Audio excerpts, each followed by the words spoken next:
पहाड़ों पर जब कोई पश्चिमी विक्षोभ आता है तो उसको मध्य प्रदेश या फिर मध्य भाग तक, भारत की जो मध्य भाग है यहाँ पर आने में उसको ज़्यादा समय नहीं लगता है, क्योंकि उस समय उत्तर की हवाएं उसको सपोर्ट करती है और दक्षिण की जो हवाएं हैं, चाहे अरब सागर की हो या बंगाल की खाड़ी, वो उत्तर की हवाओं के प्रेशर से दब जाती है, जिससे जो पहाड़ी राज्यों का WD है या जिसे हम पश्चिमी विक्षोभ कहते हैं, वो तेज़ी से आगे बढ़ता है और कई राज्यों को कवर करके वो मध्य प्रदेश के भागों तक भी पहुँच जाता है। राजस्थान में भी कोई बड़ी बात नहीं होती है, वो एक दिन या एक रात में राजस्थान को पार करके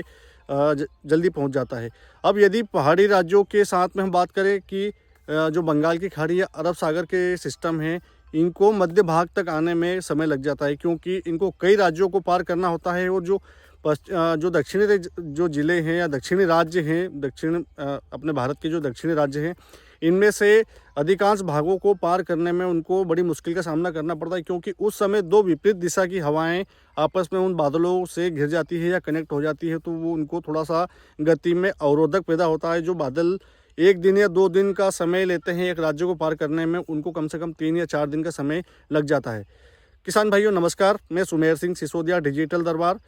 अब मौसम में जो उलटफेर हुआ है या जो पिछले दिनों में मध्य प्रदेश के कई भागों में बारिश की गतिविधियां देखी गई है, ये आगे का जो मौसम है, जैसा कि पिछला पूर्वानुमान मेरा था कि पहाड़ी राज्यों पर एक पश्चिमी विक्षोभ आएगा, उसका असर हरियाणा, पंजाब, राजस्थान, दिल्ली और बात करें हम कि राजस्थान के साथ में मध्य प्रदेश में भी रहेगा। तो 31 जनवरी को मध्य प्रदेश के कुछ भागों में बारिश हो चुकी है, अर्थात उस सिस्टम की जो आहट है मध्य प्रदेश में दिखाई दे चुकी है। अब हम बात करेंगे कि आगे जो आगामी दिन है, या बात करें हम कि 7 फरवरी तक कैसा मौसम रहने वाला है। तो इसके लिए सबसे पहले तो निवेदन करना चाहूँगा कि मौसम की जानकारी यदि आप लोगों को ठीक लगती है, जैसा कि मेरा प्रयास रहता है कि आप लोग अपना खेती बाड़ी का काम सकुशल कर सके, मौसम में जो भी उलटफेर होता है मैं उसकी जानकारी आप लोगों को पल पल देता हूँ और कई दिन पहले देता हूँ। तो जानकारी ठीक लगती है तो आप लाइक, कमेंट और शेयर ज़रूर किया करें किसान भाइयों के पास में। और यदि चैनल आप लोगों ने सब्सक्राइब नहीं किया है, जिसका कोई शुल्क नहीं लगता है सब्सक्राइब करने का, उसे आप सब्सक्राइब जरूर कीजिएगा। आगे की रिपोर्ट की बात करें किसान भाइयों, तो जो पश्चिमी विक्षोभ है जो कि राजस्थान को पार करके मध्य प्रदेश के भागों में एंट्री ले चुका है, तो उससे 31 जनवरी को आप लोगों ने देखा होगा कि रतलाम के कुछ भागों में बारिश हुई, आगरमालवा के कुछ भागों में बारिश हुई, शाजापुर के कुछ भागों में बारिश हुई या विदिशा के कुछ भागों में बारिश हुई। अर्थात ये जो उत्तर के ज़िले हैं मध्य प्रदेश के, इनमें पेचीस में हर ज़िले के 10 से 15 गाँवों में मध्यम से लगाकर हल्की बारिश या कहीं कहीं पर थोड़ी देर 5 या 7 मिनट के लिए तेज़ बारिश हुई। ये गतिविधियां अब आगे सुचारू रूप से चलने वाली है। जी किसान भाइयों, डराने वाली कोई बात नहीं है, मैं सूचना दे रहा हूँ। बाकी आपको अपना खेती का काम अपने विवेक से करना है। चाहे आपके यहाँ कोई मांगलिक कार्यक्रम है तो उसको आप बारिश की गतिविधियों को देख कर ही करें। मैं ये नहीं कह रहा कि आपके गाँव में बारिश हो जाएगी, पर सूचना जरूर दे रहा हूँ कि आपके गाँव में ना सही आपके आसपास के गाँव में बारिश हो सकती है या आपके ज़िले में बारिश हो सकती है। ऐसी परिस्थितियां बन रही है। अब आगे की रिपोर्ट की बात करें हम, तो आज 1 फरवरी 2026 आप लोग देखेंगे कि 1 फरवरी से लगाकर 7 फरवरी के बीच में मध्य प्रदेश की जो मौसम का मिजाज है उसमें उतार चढ़ाव लगातार चलता रहेगा। अब होगा ये कि पहाड़ी राज्यों पर जो पश्चिमी विक्षोभ मध्य प्रदेश तक तो पहुंच गया है, इसका प्रभाव अब नीचे की ओर भी शिफ्ट होने वाला है। अर्थात बात करें हम कि रतलाम, मंदसौर, नीमच, साथ में बात करें हम उज्जैन की या शाजापुर की, राजगढ़ की, गुना की, भोपाल की, विदिशा की या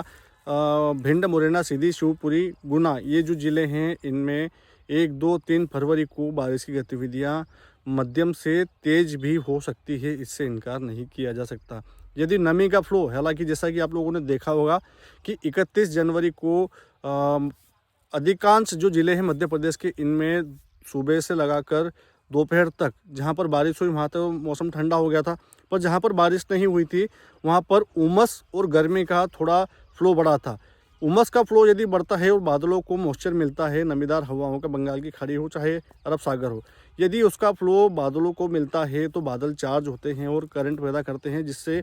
ना चाहते हुए भी बारिश किसी भी क्षेत्र में, किसी भी राज्य में, किसी भी ज़िले में, किसी भी गांव में कभी भी हो सकती है। इसका कोई प्रिडिक्शन नहीं लगाया जा सकता। अब जो बाकी के ज़िले हैं, मतलब ये जो मैंने ज़िलों के नाम बताए हैं, इनमें 1, 2 और 3 फरवरी तक टुकड़ों में, पेचेस में बारिश चलती रहेगी। कभी रतलाम के पूर्वी गाँव में बारिश हो गई 10-20 गाँव में, या फिर बात करें हम कि एक दिन बाद में पश्चिमी गाँव में बारिश हो जाएगी रतलाम के। ये गतिविधियाँ, ये जो उदाहरण दिया मैंने, ये शाजापुर में भी लागू होता है, भोपाल में भी लागू होता है, आगरमालवा में भी लागू होता है और इसके बाद में रतलाम, मंदसौर, नीमच में भी लागू होता है, भोपाल में भी लागू होता है। अब जो नीचे के ज़िले के किसान भाई जुड़े हैं, जिसमें इंदौर, उज्जैन, साथ में बात करें हम धार, झाबुआ, अलीराजपुर और अलीराजपुर के साथ में हम बात करें बैतूल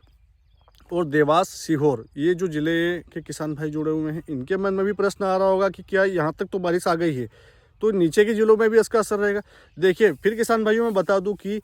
नमी का फ्लो यदि बढ़ता है, उमस यदि बढ़ती है और अरब सागर या बंगाल की खाड़ी की ओर से आने वाली हवाओं को सपोर्ट यदि इस सिस्टम को मिलता है, तो आपके क्षेत्र में भी बारिश हो जाए, इससे इनकार नहीं किया जा सकता। अब आगे की रिपोर्ट में ये मैंने बता तो दिया है, पर एक उदाहरण के तौर पे ये भी देखा जाएगा कि मान लीजिए फॉर एग्जांपल मैंने खंडवा का नाम लिया, तो खंडवा में भी 3-4 तहसील है, तो 4 तहसील में से किसी एक तहसील में बादलों का फ्लो पहुंचेगा और बादलों के फ्लो के कारण हो सकता है कि चाहे पंदाना ब्लॉक हुआ या खालवा ब्लॉक हुआ,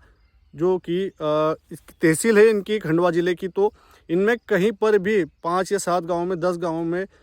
थोड़ी मध्यम हवाओं के साथ में 5 या 10 मिनट के लिए बारिश हो जाए, इससे इनकार नहीं किया जा सकता। अब ये जो गतिविधियां हैं इंदौर में भी लागू होती है, धार में भी लागू होती है, झाबुआ में भी लागू होती है, अपने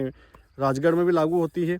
तो सावधानी इस बात की बरतनी है कि इन 3-4 दिनों में यदि आपका कोई काम खेती का पेंडिंग पड़ा है, तो वो आप लोगों को अभी कर लेना चाहिए। क्यों कर लेना चाहिए? क्योंकि नमी का फ्लो कब बढ़ जाए कोई भरोसा नहीं है।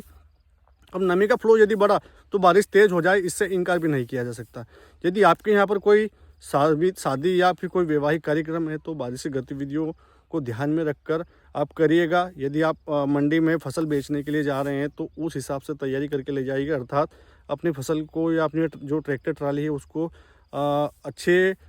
तिरपाल से ढक कर ले जाइएगा। आपकी फसल यदि खुले में रखी हुई है तो आप उसे समेट लीजिएगा, क्योंकि 3 दिनों में यदि नमी का फ्लो ज़्यादा मिला तो कहीं पर भी किसी भी गांव में तेज़ बारिश हो जाए और उससे नुकसान आपको उठाना पड़ सकता है। अब जो पूर्वी ज़िले हैं, जिसमें शहडोल, अनूपपुर, मंडला, डिंडोरी, टीकमगढ़, निवाड़ी, छतरपुर हैं, इनमें भी बारिश की गतिविधियाँ इन 3 दिनों में दिखाई दे सकती है। तो ओवरऑल देखा जाए किसान भाइयों, तो अभी मध्य प्रदेश के मौसम में बड़ा उलटफेर चल रहा है और आगे भी ऐसी संभावनाएँ दिखाई दे रही है कि आगामी जो दिन है फरवरी माह के, इनमें भी बादल दिखाई तो दे रहे हैं। लगभग 15 फरवरी तक बादल आते जाते रहेंगे, इस बात से भी इनकार नहीं किया जा सकता। अब ये बादल है, ये आगे क्या गुल खिलाते हैं, क्योंकि पहाड़ी राज्यों पर एक के बाद एक WD अर्थात पश्चिमी विक्षोभ आ रहे हैं, जिसका असर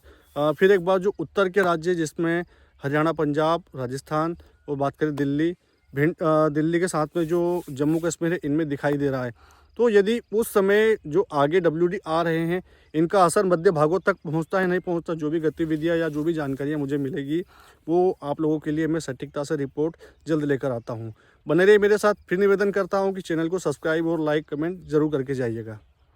जय श्री राम।